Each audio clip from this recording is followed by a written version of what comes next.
நம்மளுடைய இந்த அரசியல் பயணத்தில் மிக மிக மிக முக்கியமான ஒரு காலகட்டத்தில் நாம் இருக்கிறோம். நான் ஏன் இதை இவ்வளோ அழுத்தமாக சொல்கிறேன் அப்படின்னா, ஏதோ அழுத்தம் இருக்குமோன்னு நினைக்கிறீங்களோ? அழுத்தமா? நமக்கா? இந்த அழுத்தத்துக்கெல்லாம் அடங்கி போற ஆளா இந்த ஆளு? இந்த மூஞ்சா பார்த்தா அப்படியா தெரியுது உங்களுக்கு? அதனால அப்படியெல்லாம் நடக்காது. அதுவும் முக்கியமா நம்ம கிட்ட அதெல்லாம் நடக்கவே நடக்காது. ஆனா அழுத்தம் இருக்குதான்னு கேட்டீங்கன்னா இருக்குது. அது நான் இல்லைன்னு சொல்ல வரல. நமக்கு இல்ல, மக்களுக்கு. தமிழ்நாட்டை இதுக்கு முன்னாடி ஆண்டவங்களும் சரி பாஜகவுக்கு அடிமையா தான் இருந்திருக்காங்க. சோ அவங்கள நம்பியும் ஒரு பிரயோஜனமும் இல்ல. இப்ப ஆண்டுகிட்டு இருக்கிற இந்த திமுக அரசாச்சும் நமக்கு ஏதாவது செய்வாங்கன்னு பார்த்தா இவங்களும் அவங்கள மாதிரியே தான். இன்னும் சொல்ல போனா ஒரு படி மேல, இன்னும் மோசம். அவங்களாச்சும் நேரடியா சரண்டர் ஆகி இருப்பாங்க, இவங்க மறைமுகமா சரண்டர் ஆகி இருக்காங்க. அவ்வளவுதான் வித்தியாசம். அதனால நீங்க பாத்தீங்கன்னா அவங்களோட அந்த வேஷம் கலைஞ்சிடக்கூடாதுன்றதுக்காக இந்த கலர் கலரா கவர்ச்சிகரமான இந்த அறிவிப்புகள்லாம் வெளியிடுறாங்க. நோட்டீஸ் பண்ணிருப்பீங்கன்னு நினைக்கிறேன். அதனால இவங்க எல்லாரும் இப்படியே இருக்கிறாங்களே, நமக்காக உண்மையா உழைக்கிறதுக்கு யாராச்சும் வந்துட மாட்டாங்களா அப்படின்னு மக்கள் ஒரு விதமான அதை வெளியில சொல்ல முடியாத ஒரு அழுத்தத்தில் இருக்கிற நேரம் இது. மாத்தி மாத்தி ஓட்டு போட்டு ஏமாந்து அவங்க இப்ப நம்மள நம்புறாங்க. நம்மளுடைய இந்த தமிழக வெற்றி கழகத்தை இந்த விஜய் கூட நிப்பான்னு நம்புறாங்க. நம்மள நம்புறவங்களுக்காக நாம நம்பிக்கையோடு இருக்கணும்ல. அப்படின்னா இது முக்கியமான மிக மிக மிக முக்கியமான ஒரு காலகட்டம் தானே. அதனாலதான் அவ்வளவு அழுத்தமா நான் சொன்னேன். இந்த தேர்தல், இந்த கூட்டணி, இதெல்லாம் பத்தி நிறைய இந்த ஹேஷியங்கள் ஜோஷியங்கள் எல்லாம் நடந்துகிட்டு இருக்கு இல்லையா? என்னப்பா இந்த விஜய் இப்பதான் வந்திருக்கிறாரு, இவர் கூட எல்லாம் யார் வர போறா, அவங்க வர மாட்டாங்க, இவங்க வர மாட்டாங்க, அப்படி இப்படின்ட்டு நம்மளை பத்தி ஒரு அண்டர் எஸ்டிமேட் பண்ணிட்டு இருக்காங்களே. அதுனா நமக்கு புதுசா என்ன? 30 வருஷமா நம்மளை அண்டர் எஸ்டிமேட் பண்ணிட்டு தான் இருக்கிறாங்க. ஆனா மக்கள் கரெக்டா நம்மளை எஸ்டிமேட் பண்ணி ரொம்ப அழகா, ரொம்ப அக்கறையா, ரொம்ப தெளிவா, ரொம்ப தீர்க்கமா நமக்குன்னு ஒரு இடத்தை கொடுத்திருக்காங்கல்ல. எப்படி? என் கேரியரின் உச்சமான ஒரு இடத்தை கொடுத்திருக்காங்கல்ல. அதை இந்த நாடே பார்த்துக்கிட்டு இருக்குல்ல. ஏன் அப்படி எனக்கு அந்த இடத்தை கொடுக்கணும்? ஏன்னா இந்த விஷயம் நம்ம பிள்ளையாச்சே, நம்ம அண்ணனாச்சே, நம்ம தம்பியாச்சேன்னு சொல்லி அவங்க மனசுல அப்படி தோணுது. அதனாலதான் நமக்கு அப்படி ஒரு இடத்தை கொடுத்து உள்ளன்போடு அள்ளி நம்மளை அரவணைச்சிட்டு இருக்காங்க. அப்படி நம்மள நம்புறவங்களுக்காக நாம உழைக்கிறதே அது ஒரு பழக்கமாகி இப்ப அதுவே என்னுடைய ஒரு ஒரிஜினல் கேரக்டராகவே மாறிடுச்சு. இத்தனை வருஷமா இருக்கிற அந்த உழைக்கிற குணம் அது எப்படி மாறும்? அதெல்லாம் மாறவே மாறாது. அரசியலுக்கு வந்ததுக்கு அப்புறமும் சரி, ஆட்சி அதிகாரத்துக்கு வந்ததுக்கு அப்புறமும் சரி, ஒன்னே ஒன்று சொல்ற, எழுதி வச்சுக்கோங்க. இதுக்கு முன்னாடி இருந்தவங்க மாதிரியோ இல்ல இப்ப இருக்கிறவங்க மாதிரியோ ஊழல் செய்யவே மாட்டான். ஒரு பைசா தொட மாட்டான். எனக்கு அது அவசியமே இல்லை. புரிஞ்சுங்களா உங்களுக்கு? எனக்கு அதை தொட வேண்டிய அவசியமே இல்லை. ஒரு துளி ஊழல் கரை கூட படியவே படியாது, படியவும் விட மாட்டான். நீங்க கேட்கலாம், இது என்ன சினிமாவா, இதன முதல்வன் படமா, ஒரே நாள் வந்து இவர் எல்லாத்தையும் கிளீன் பண்ணிடுவாரான்னு நீங்க கேட்கலாம். ஓகே, பிராக்டிகலா அது பாசிபிள் இல்லதான். But it is a process, right? It is a process. இப்படி எதுக்குமே ஆசைப்படாத ஒருத்தன் அரசியலுக்கு வரான் அப்படின்னா, அவன் கண்ணு முன்னாடி ஏதாவது ஒரு தப்பு நடக்குது அப்படின்னா, அவன் கண்ணு முன்னாடி ஏதாவது இந்த மாதிரி ஒரு ஊழல் நடக்குது அப்படின்னா, அதை பார்த்துக்கிட்டு அவன் சும்மா இருப்பான்னு நினைக்கிறீங்க?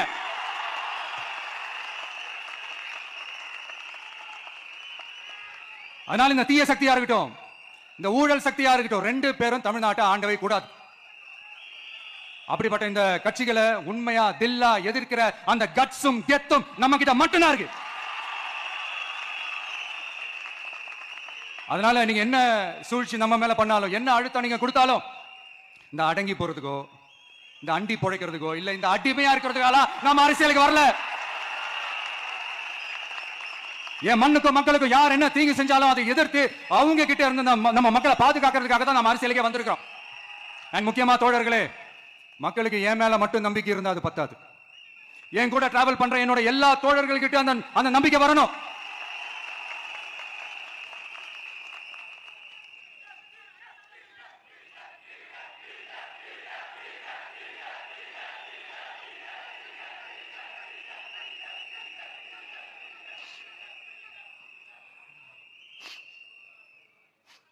அந்த நம்பிக்கை இல்லைன்னு நான் சொல்ல வரல, இருக்குது. ஆனா அதை தொடர்ந்து இருக்கிற மாதிரி நீங்க எல்லாம் நடந்துக்கணும். தப்பு பண்ண யாரா இருந்தாலும் தப்பிக்கவே முடியாதுன்ற அந்த ஒரு அந்த ஒரு பயம் இருக்கணும். எல்லாரும் உங்களை தான் கேட்கிறேன், எல்லாரும் உண்மையா உழைப்பீங்கல்ல?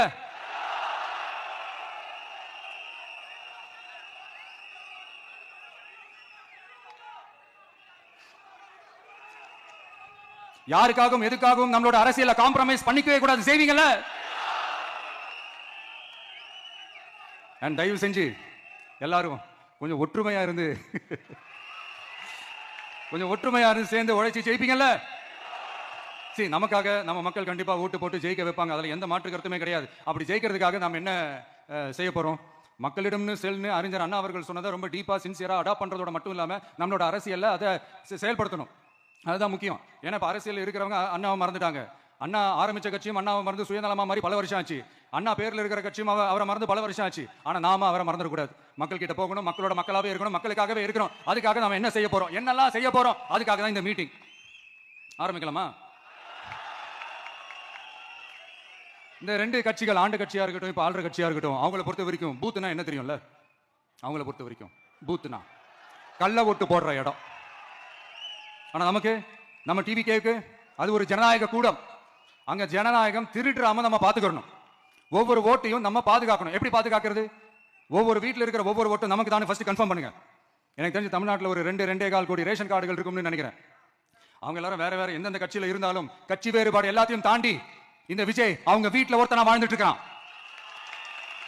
அவங்க என்ன அவங்க குடும்பத்தில் ஒருத்தனா பார்த்துக்கிட்டு இருக்காங்க. அதனால இந்த கட்சி கிச்சி எல்லாத்தையும் தாண்டி இந்த விஜய் கூட கூட நிக்கணும்னு முடிவு பண்ணிட்டாங்க. அதனால அப்படி முடிவு பண்ண அவங்கள பாதுகாப்பா பூத்துக்கு கூட்டிட்டு வாங்க. நம்மளோட இந்த விசில் சின்னத்துக்கு ஓட்டு போட வைங்க.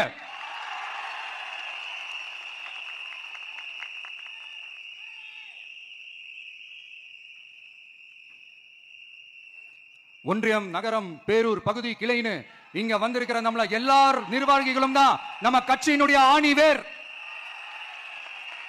நீங்க எல்லாரும் சுதந்திரமா செயல்படணும், சுதந்திரமா செயல்பட விடணும்.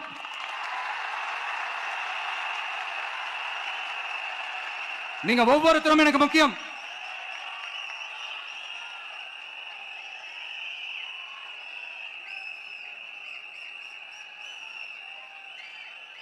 நீங்க தான் நம்மளுடைய இந்த பிஎல்ஏஸ் பூத் லெவல் ஏஜென்ட்ஸோட களத்தில் நின்று வேலை பார்க்க போற ஃப்ரண்ட் லைன் வாரியர்ஸ். இப்ப நடக்க போறது வெறும் எலெக்ஷன் கிடையாது, இது ஒரு ஜனநாயக போர். இந்த டெமோக்ராட்டிக் பேட்டில லீட் பண்ண போற கமாண்டர்ஸ் நீங்க தான். நான் ஏன் இது இவ்வளவு ஸ்ட்ரெஸ் பண்ணி சொல்றேன் அப்படின்னா, இந்த தீய சக்தி எப்படி, இந்த தீய சக்தியோட தில்லு முள்ளு எல்லாம் உங்களுக்கே நல்லா தெரியும். முழிச்சிட்டு இருக்கும் போது முழியை தோண்டி எடுத்துட்டு போற கூட்டம். அதனால கொஞ்சம் ஜாக்கிரதையா இருக்கணும். நம்ம எலெக்ஷனுக்கு இன்னும் 3 மாசம் தான் இருக்குது, அவ்வளவு கூட இல்லைன்னு நினைக்கிறேன். இந்த 3 மாசத்துல நீங்க செய்ய போற அந்த களப்பணியில தான் நம்மளுடைய வெற்றியே இருக்குது. உங்களுக்கு இந்த விஜய் பிடிக்கும்ன்றது உண்மைனா, சத்தியம்னா, உங்களோட உழைப்புல அதை காட்டுங்க. அப்புறம் நாங்க அறிவிக்க போற வேட்பாளர்களுக்கு நீங்க உங்களுடைய முழு ஒத்துழைப்பை நீங்க கொடுக்கணும். கொடுப்பீங்க தானே?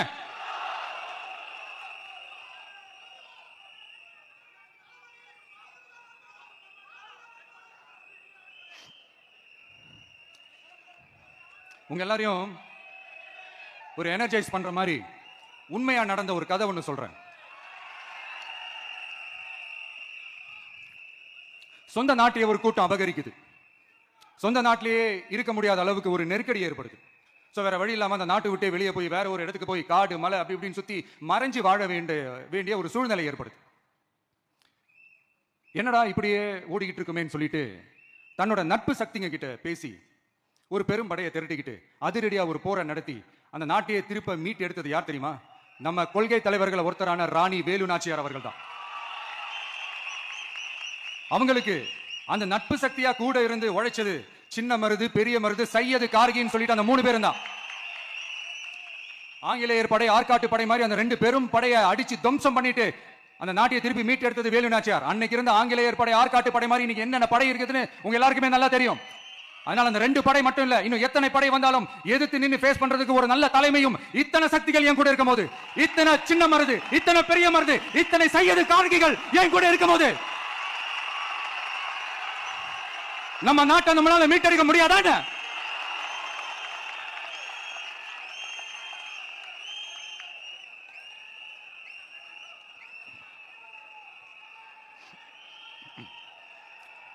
அதுவும் இந்த படை, நம்மளுடைய இந்த டிவிகே படை நட்பு சக்தி இருந்தாலும் இல்லைனாலும் தனியாவும் நின்று கெத்தா ஜெயிக்கிற அளவுக்கு ஒரு மிகப்பெரிய படை. அதுலயும் ரொம்ப முக்கியமா இன்னைக்கு இந்த கூட்டத்துக்கு வரலனாலும் நான் அந்த போர்ல நடந்த அந்த கதை மாதிரி கட்ஸான குயில்கள் நிறைந்த பெண்கள் படையும் நம்மளோட இருக்கிறாங்க. அந்த பெண்கள் படையை பார்த்துதான் அரசியல் அரங்கமே அதிர்ந்து போயிருக்குது. அதனால எல்லாரும் ஒரு நிமிஷம் எனக்காக எந்திரிச்சு நில்லுங்களேன் ப்ளீஸ். நான் சொல்றதை கொஞ்சம் ரிப்பீட் பண்ணுங்க. இந்த 2026 சட்டமன்ற தேர்தல்ல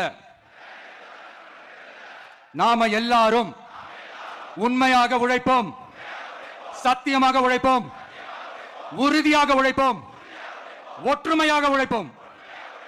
Thank you, please sit down.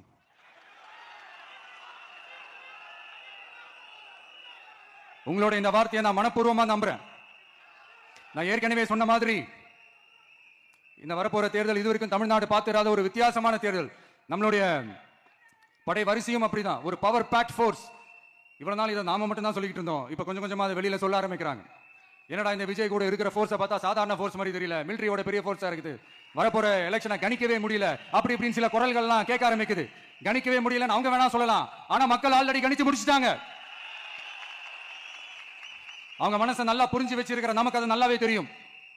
அதனால இந்த எலெக்ஷன் ரிசல்ட்டுக்கு அப்புறம் இந்த தீய சக்தி கிட்ட இருந்தோம், இந்த ஊழல்வாத அடிமை சக்தி கிட்ட இருந்தோம் தமிழ்நாட்டை மீட்டுட்டோம்னு உறுதியா அறிவிப்போம். அதுல எந்த மாற்று கருத்தும் கிடையாது. அதனால என் நெஞ்சில் குடியிருக்கும் தோழர்களே, தோழிகளே, உங்களோட நான் இருக்கேன், நம்மளோட நம்ம மக்கள் இருக்கிறாங்க. இதுக்கு மேல என்ன வேணும்? கான்பிடென்டா இருங்க, நல்லதே நடக்கும், வெற்றி நிச்சயம். மீண்டும் சந்திக்கும் வரை நன்றி, வணக்கம்.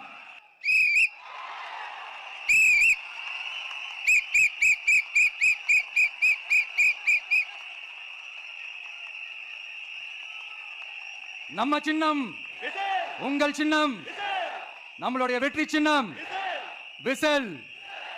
கப்பு முக்கியம் பகிலே.